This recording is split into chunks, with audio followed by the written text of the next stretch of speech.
യുഎസിലെ തന്നെ 2 കിടിലനായിട്ടുള്ള man-made constructions കാണാൻ വേണ്ടിയിട്ടാണ് നമ്മളിന്ന് പോകുന്നത് കേട്ടോ.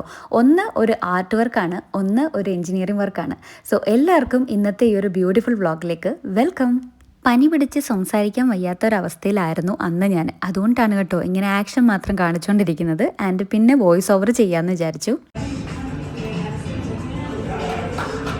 ലാസ് വേഗാസിൽ നിന്ന് എടുത്തൊരു വ്ളോഗാണ് കേട്ടോ ഇത്. അപ്പം ഈ പോകുന്ന 2 സ്ഥലങ്ങളും ലാസ് വേഗാസിന് അടുത്തുമാണ്. രാവിലെ തന്നെ ഞങ്ങൾ വേഗം റെഡി ആയിട്ട് കുറച്ച് സൊവനിയേഴ്സ് മേടിക്കാനുണ്ടായിരുന്നു. കാരണം നമ്മുടെ ലാസ്റ്റ് ഡേ ആണ് ഇന്ന് ലാസ് വേഗാസിലെ. അതുകൊണ്ട് സൊവനിയേഴ്സ് വാങ്ങിക്കാൻ വേണ്ടിയിട്ട് ഞാനും വിശാവും കൂടെ ഇറങ്ങിയിരിക്കുകയാണ്.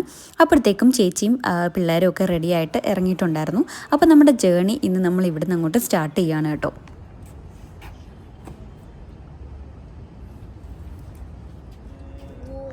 ലാസ് വേഗാസിൽ നിന്ന് അങ്ങനെ ജേണി തുടങ്ങി. നമ്മൾ ആദ്യം പോകുന്ന ഫസ്റ്റ് സ്പോട്ടാണ് 7 മാജിക്കൽ മൗണ്ടൻസ്. ഒന്നും കാണുന്നില്ല.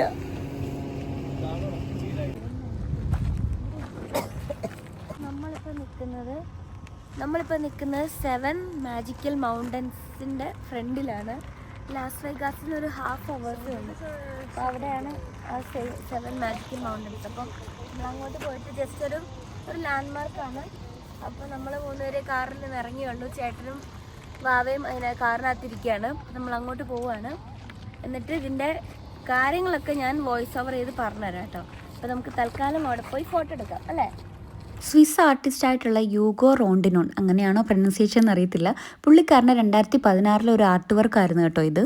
വേഗാസിന്റെ വാസ്റ്റ് ഡെസേർട്ട് ലാൻഡ്സ്കേപ്പിന് കോൺട്രാസ്റ്റിംഗ് ആയിട്ടാണ് ഇതിന്റെ കളേഴ്സ് കൊടുത്തിരിക്കുന്നത്. നേച്ചറിന്റെയും ഹ്യൂമൻ ഇൻവോൾവ്മെന്റിന്റെയും ഒരു സിമ്പിളാണ് ഈ ഒരു 7 മാജിക്കൽ മൗണ്ടൻ കേട്ടോ. It's a very popular Instagram spot which is free and open to public and is less than 1 hour from Las Vegas. Las Vegas visit ചെയ്യുന്നവർക്ക് ഒരു വർത്ത് ആയിട്ടുള്ള ഒരു ഷോർട്ട് ട്രിപ്പാണ് ഈ ഒരു 7 മാജിക്കൽ മൗണ്ടൻസ്. പിന്നെ ഒരു കാര്യം നോക്കാനുള്ളത്, സൺറൈസിന്റെ സമയത്തോ സൺസെറ്റിന്റെ സമയത്തോ വിസിറ്റ് ചെയ്യാനായിട്ട് ശ്രമിക്കണം കേട്ടോ.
ഒരാനെ തിന്നാനുള്ള വിശപ്പുണ്ടായിരുന്നതുകൊണ്ട് ഫുഡിൻ്റെ വീഡിയോ ഒന്നും എടുത്തില്ല. ബട്ട് ഈ കാണുന്ന റെസ്റ്റോറൻറ്റിൽ നിന്നായിരുന്നു നമ്മൾ ഇന്ന് ഉച്ചയ്ക്ക് ലഞ്ച് കഴിച്ചിട്ടുണ്ടായിരുന്നു കേട്ടോ. എന്നിട്ട് നമ്മൾ ഹൂവർ ഡാം വിസിറ്റ് ചെയ്യാനായിട്ട് പോവുകയാണ്. US തന്നെ ഇംപ്രസീവ് ആയിട്ടുള്ള എഞ്ചിനീയറിംഗ് സ്ട്രക്ചറിലൊന്നാണ് ഈ ഒരു ഹൂവർ ഡാം. ഈ കൊളറാഡോ റിവറിൻ്റെ അൺപ്രഡിക്റ്റബിൾ ഫ്ലോ കാരണം 1990-കളിൽ സദേൺ വെസ്റ്റേൺ US മേജർ ഫ്ലഡിങ്ങും വാട്ടർ ഷോർട്ടേജും ഒക്കെ ഫേസ് ചെയ്തിട്ടുണ്ടായിരുന്നു. അപ്പം അന്നത്തെ ഗവൺമെൻറ് ഈ ഒരു പ്രോബ്ലംസ് ഒക്കെ സോൾവ് ചെയ്യാൻ വേണ്ടിയിട്ട് ഒരു ഹ്യൂജ് ഡാം ക്രിയേറ്റ് ചെയ്യാനായിട്ടൊരു പദ്ധതി ഇട്ടു കേട്ടോ. അങ്ങനെ 1931 സ്റ്റാർട്ട് ചെയ്തിട്ട് 1936 കംപ്ലീറ്റ് ചെയ്തൊരു പ്രോജക്റ്റാണ് ഹൂവർ ഡാം.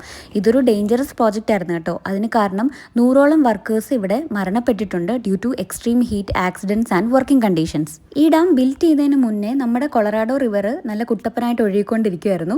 ഇത് ബിൽറ്റ് ചെയ്തപ്പോഴത്തേക്ക് ഒരു തടസ്സം വന്നിട്ട് ആ വാട്ടറൊക്കെ സ്റ്റോർ ചെയ്ത് ഒരു ലേക്ക് തന്നെ ഫോം ചെയ്തിട്ട് ആ ലേക്കിനെ ഇപ്പം നമ്മൾ ലേക്ക് മേഡ് എന്നാണ് പറയുന്നത്. ഒരു 60 സ്റ്റോറി ബിൽഡിങ് ഉൾക്കൊള്ളിക്കാൻ പറ്റിയ അത്രയും ഹൈറ്റ് ഉണ്ട് ഹൂവർ ഡാമിന് കേട്ടോ.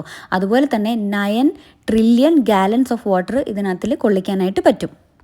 മുകളിൽ എഴുതി കാണിച്ച മെമ്മോറിയൽ ബ്രിഡ്ജിൽ നിന്ന് കഴിഞ്ഞാൽ നമുക്ക് ഈ ഒരു ഹൂവർ ഡാമിൻ്റെ തന്നെ ബ്രെത്ത് ടേക്കിംഗ് ആയിട്ടുള്ളൊരു വ്യൂ കിട്ടും കേട്ടോ.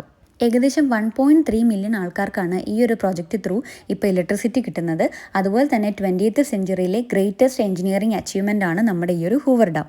ഞാൻ US നിന്ന് കണ്ടിട്ടുള്ള വൺ ഓഫ് ദി ബെസ്റ്റ് വ്യൂസിൽ ഒന്നായിരുന്നു മുന്നേ പറഞ്ഞിട്ടുള്ള മെമ്മോറിയൽ ബ്രിഡ്ജിൽ നിന്നുമുള്ള ഹൂവർ ഡാമിൻ്റെ ആ ഒരു വ്യൂ. ഈ ഹൂവർ ഡാമിൻ്റെ കൺസ്ട്രക്ഷൻ കാരണം കൊളറാഡോ റിവറിൽ നിന്നുള്ള വാട്ടറൊക്കെ സ്റ്റോർ ചെയ്തിട്ട് ഒരു ലേക്ക് ഫോം ചെയ്തു എന്ന് ഞാൻ മുന്നേ പറഞ്ഞിട്ടുണ്ടായിരുന്നില്ലേ. ആ ലേക്കാണ് നമ്മളിതാ ഈ കാണുന്ന ഈ ലേക്ക്.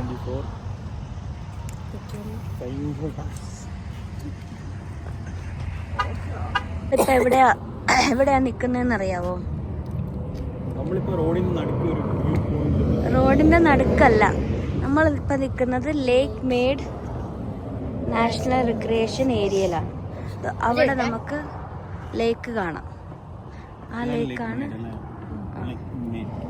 യെസ്,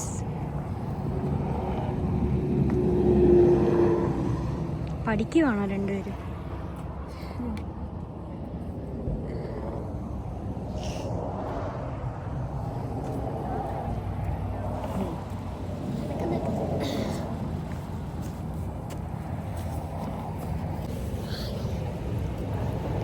നല്ല കിടിലൻ സൺസെറ്റിൻ്റെ ടൈം ആയതുകൊണ്ട് തന്നെ ഇവിടെ നിന്ന് നമ്മൾ കുറേ പിക്ചേഴ്സ് എടുത്തിട്ടുണ്ടായിരുന്നു. ആ പിക്ചറൊക്കെ ഇപ്പോൾ കാണുമ്പോൾ ഞാൻ ഭയങ്കരമായിട്ട് ഇമോഷണൽ ആവുന്നുണ്ട് കേട്ടോ.